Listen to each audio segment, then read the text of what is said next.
Fuqia e istigfarit. Estagfirullah. O Zot, kërkojmë falje.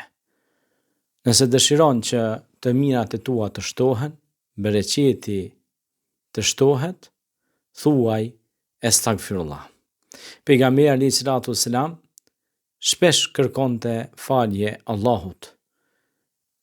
Pejgamberi alayhi salatu wassalam na mësonte që të shtojmë istigfarin.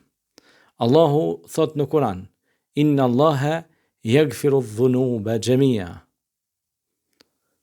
Pra, unë jam Allahu që fali shumë.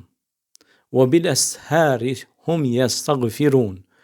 Dhe në mëngjeset e tyre, pra, ata kërkonin falje në mëngjeset e hershme.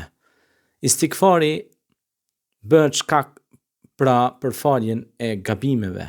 Istigfari bën shkak për shtimin e bollekut, fëmijëve, pasurisë, begative të shumta. Istigfari është çelësi i suksesit. Andaj, thuani estagfirullah 1000 herë deri në 10.000 herë në ditë. O Zot, kërkojmë falje. Dhe rritet konfidenca juaj që ju të kërkoni falje dhe të përmirësoheni dhe të arrini pra bollek mirësi në këtë botë dhe të fitoni xhenetin. Allahu është falës, e don faljen. Andaj thuni estagfirullah.